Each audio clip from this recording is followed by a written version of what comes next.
할렐루야. 2021년 1월 25일 월요일 새벽기도 주님 앞에 올려드립니다. 기도드리시겠습니다.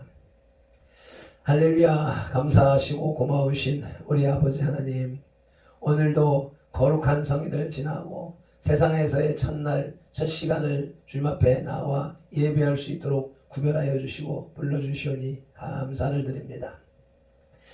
그루터기의 신앙으로 거룩한 씨를 담고 있는 우리들의 삶이 비록 세상에서 보기에는 잘린 것 같고 죽은 것 같고 소망이 없는 것 같아 보일지라도 주님의 나라에서는, 주님의 안에서는 거룩한 씨앗 생명을 품고 있기에 주님이 원하시는 때, 주님이 예정하신 때, 계획하신 때가 되면 싹을 틔우고 꽃을 피우며 열매를 맺으리라 믿고 기대하며 고대합니다.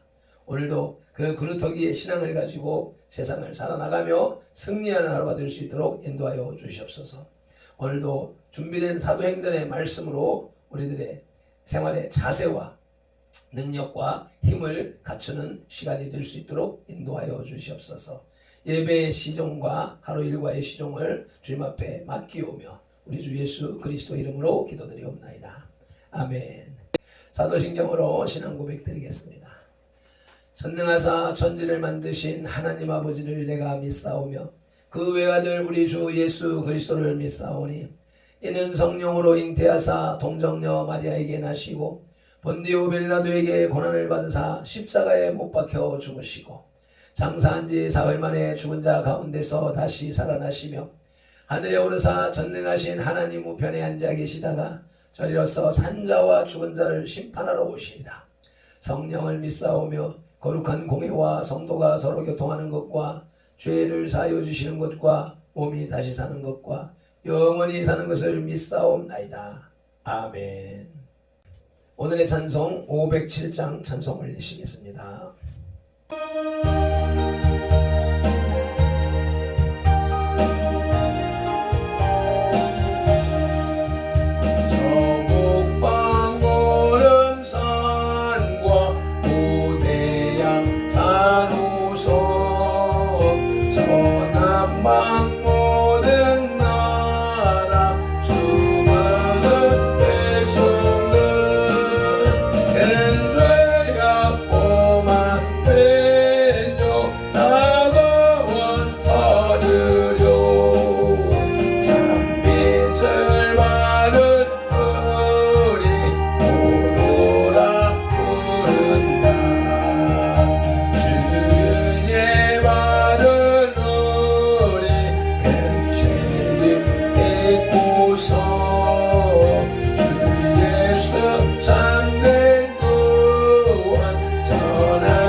오늘 우리에게 주시는 하나님의 말씀은 사도행전 14장 23절로 28절 말씀입니다. 바울과 바나바가 루스드라에서 전도하다라고 하는 소제목의 네 번째 단락입니다. 함께 합독하시겠습니다. 각 교회에서 장로들을 택하여 금식기도하며 그들이 믿는 주께 그들을 위탁하고 비시디아 가운데로 지나서 밤빌리아에 이르러 말씀을 버가에서 전하고 이탈리아로 내려가서 거기서 배 타고 안디옥에 이르니 이곳은 두 사도가 이룬 그 일을 위하여 전에 하나님의 은혜에 부탁하던 곳이라. 그들이 이르러 교회를 모아 하나님이 함께 행하신 모든 일과 이방인들에게 믿음의 문을 여신 것을 보고하고 제자들과 함께 오래 있으니라. 아멘. 23절에 각 교회에서 장로들을 택하여 금식 기도하며 라는 말씀은 바울이 전도했던 지역들에는 이미 교회들이 서 있음을 볼 수 있습니다. 그러나 아직 교회를 이끌고 나갈 지도자들이 없었으므로 사도들은 돌아오는 길에 이 일들을 수행한 것입니다. 여기서 택한다는 말은 손을 편다는 뜻으로 안수한다는 의미를 가지고 있는 것으로 보입니다. 아마도 그 선출 방식은 마띠아를 선택할 때나 7 집사를 뽑을 때처럼 회중들이 추천을 하고 사도들이 안수하는 방법이었을 것입니다. 또한 이러한 일에는 금식과 기도가 필수적으로 따른 것을 보아서 초대교회의 영적 분위기를 볼 수 있습니다. 장로의 비택으로서 이방인들의 교회는 신앙적으로만이 아니라 조직적으로도 구체화되어서 온전히 교회로서의 역할을 감당하게 되었습니다. 26절에 안디옥에 이르니 금식기도와 안수로 두 사도를 파송한 본교회로 근 2년의 세월이 지난 후에 다시 돌아온 것입니다. 1차 전도 여행의 성과는 성공적인 것으로 평가되었습니다. 이곳에서 바울과 바나바는 오래 머물렀는데 아마 1, 2년 동안 있으면서 새로운 선교 계획을 수립했을 것이라고 보고 있습니다. 1차 선교 여행을 마치면서 라는 제목으로 말씀을 들으시겠습니다. 본문은 사도들이 첫 선교 여행을 종결하는 과정과 안디옥 교회에 기쁘게 돌아와서 선교 여행의 성과를 온 교회가 함께 나누는 내용입니다. 곧 요즘 말로 칠 것 같으면 선교 보고를 했다는 것입니다. 바울과 바나바의 선교 보고 첫째는 약한 교회를 도왔습니다. 21절에 루스드라와 이고니온과 안디옥으로 돌아가서 첫째로 위안을 주었습니다. 이 지역들에는 루스드라, 이고니온, 안디옥 이 지역들에서는 이미 유대교도들의 음모와 핍박이 시작되고 있는 터였습니다. 그러므로 유대인들의 영향력이 지대했던 그 사회에서 복음을 영접한 성도들은 매우 소외감을 느끼고 신앙이 흔들릴 수 있었을 것입니다. 그래서 사도들은 그들을 재차 방문하여 돌아가서 22절에 마음을 굳게 하라고 위안했던 것입니다. 기독교 신앙은 백조의 호수처럼 결코 평온 속에서만 지낼 수 없습니다. 인본주의의 파도와 늘 반복되는 전투를 해야 합니다. 약한 교회를 도울 때에 두 번째로는 확신을 주었습니다. 22절에 이 믿음에 머물러 있으라고 했는데 어떤 믿음을 의미합니까? 우리는 루스드라에서 바울이 유대인들의 박해로 인해 구사일생했다는 사실을 기억합니다. 그리고 그 주동자들은 이고니온과 안디옥에서 온 자들이었습니다. 그런데 바울과 바나바는 그 위험한 지역에 재차 방문하여 성도들을 만났던 것입니다. 바로 그 사실 자체가 연약하고 의심 많은 초신자들에게 복음의 진실성에 대한 큰 확신을 부여한 계기가 된 것입니다. 복음을 전하기 위해 위험을 무릅쓰는 진실한 사도들을 보고 그들이 전하는 예수 그리스도가 어떤 분인지 알 수 있었을 것입니다. 사도들이 자신들을 찾아왔듯이 그리스도께서는 결코 그들을 고아와 같이 버려두지 않을 것입니다. 우리도 그런 믿음에 거해야 합니다. 우리 자신이 그와 같은 확신 어린 삶을 살 때에 믿지 않는 이웃이 감화받습니다. 신앙적 목적지도 불분명한 나그네들의 증언을 누가 신뢰하겠습니까? 약한 교회를 도왔다는 사도들의 선교보고 세 번째는 성도의 삶의 성격과 목표를 정립해 주었습니다. 22절에 하나님의 나라에 들어가는 것이 신앙의 목적이 되어야 하고 많은 환난을 겪어야 되는 것이 성도의 삶의 성격이라는 교훈입니다. 기독교 신앙은 기복주의나 도피주의를 배제합니다. 신앙의 목적은 이 땅의 행복이 아니라 빌립보서 3장 14절 말씀처럼 그리스도 예수 안에서 하나님이 위에서 부르신 영생의 상급을 표대로 삼아야 합니다. 이 지상 최고의 가치관과 목표가 불분명한 성도가 환난과 시험에 넘어지면 다시 일어설 수가 없습니다. 바울과 바나바의 선교 보고 두 번째는 교회의 조직을 체계화했습니다. 23절입니다. 각 교회에서 장로들을 택하여 금식 기도하며 그들이 믿는 주께 그들을 위탁했다고 합니다. 성도에게는 세 가지의 영역의 세계가 있습니다. 첫째는 하나님과 나만의 개인적인 신앙세계입니다. 둘째는 한 국가, 한 사회인으로서의 세계입니다. 이는 신앙을 고백하고 실천하는 일반 세계입니다. 셋째는 교회 공동체 세계입니다. 하나님께서 세우신 목회자를 중심으로 성경의 법과 질서에 종속된 세계를 말합니다. 한간에 바로 이 유형교회 세계를 부인하는 사상이 있지만 하나님께서는 분명히 초대교회 때부터 장로, 즉 목회자를 세우시고 한 신앙사회로서의 단체로 교회를 조직했음을 부인할 수 없습니다. 성도가 유형교회의 조직과 법과 행사에 참여할 때에 비로소 자기 신앙의 장단점을 발견할 수 있습니다. 일반 세계에서 더 효과적으로 성도의 사명을 감당할 수 있게 됩니다. 계란에 노른자도 중요하지만 껍질도 중요합니다. 포장이 없는 내용물은 위험합니다. 보이는 유형교회를 경시하면서 어떻게 보이지 않는 하나님과 그 계명과 그 세계를 사랑하는 신앙을 가졌다고 자부할 수 있겠습니까? 요한일서 4장 20절, 21절 말씀을 찾아서 읽으시겠습니다. 누구든지 하나님을 사랑하노라 하고 그 형제를 미워하면 이는 거짓말하는 자니 보는 바 그 형제를 사랑하지 아니하는 자는 보지 못하는 바 하나님을 사랑할 수 없느니라. 우리가 이 계명을 주께 받았나니 하나님을 사랑하는 자는 또한 그 형제를 사랑할지니라. 아멘. 바울과 바나바의 선교 보고 세 번째는 새로운 복음 전파자를 물색했습니다. 사도들은 편히 돌아올 수 있는 길을 마다하고 오직 신개척지를 감안한 여로를 택했습니다.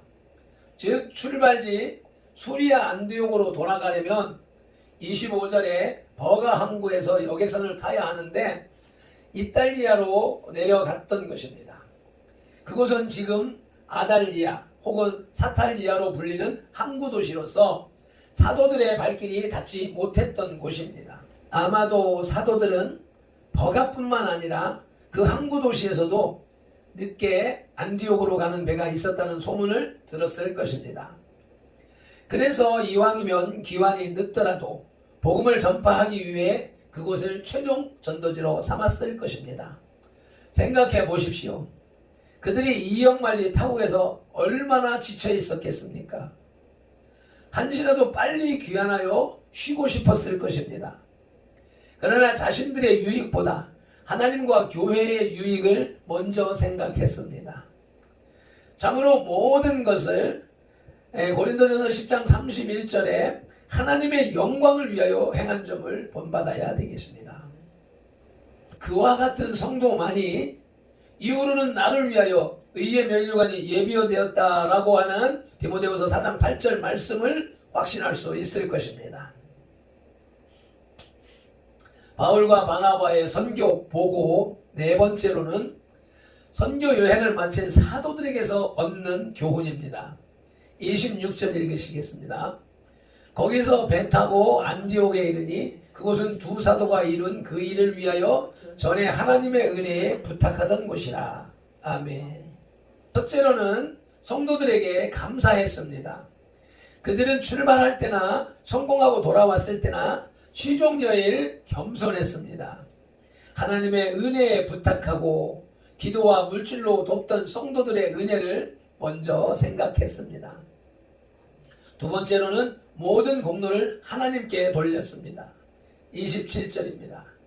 그들이 이르러 교회를 모아 하나님이 함께 행하신 모든 일들과 이방인들에게 믿음의 문을 여신 것을 보고하고, 입을 열어서 보고하는 것, 사람의 귀에 간증하는 것, 이것이 하나님의 공로, 하나님께 공로를 돌리는 행위인 것입니다.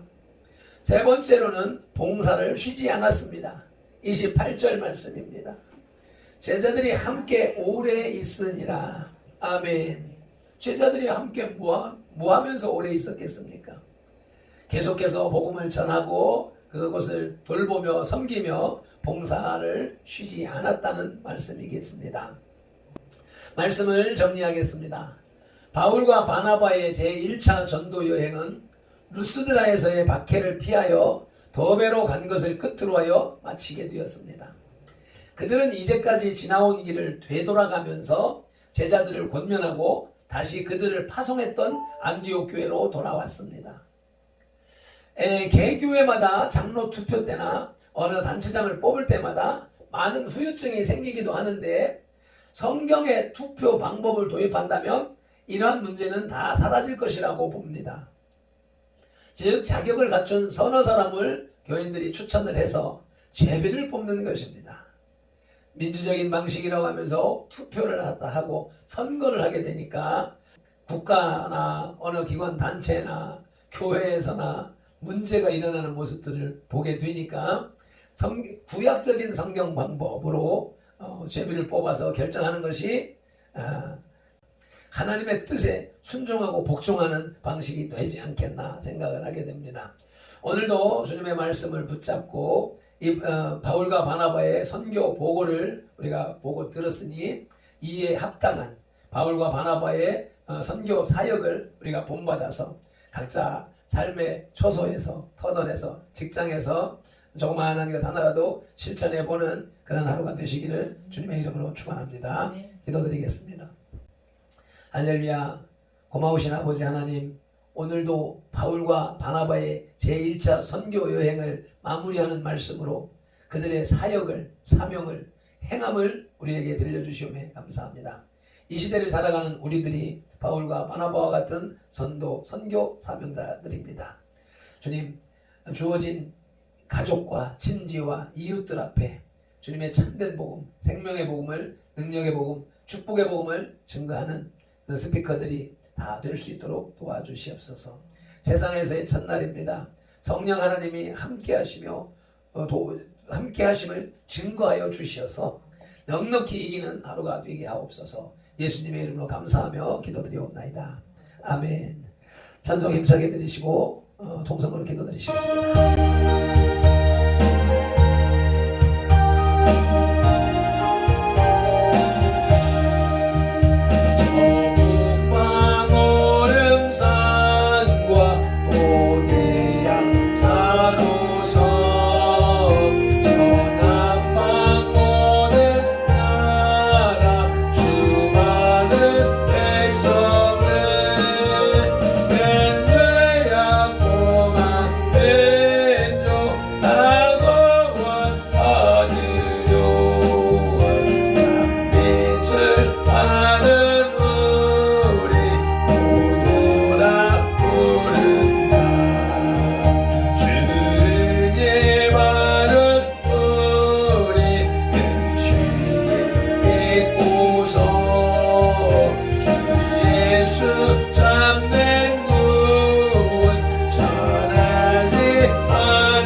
주의 삼창하며 통성기도를 하십니다. 주여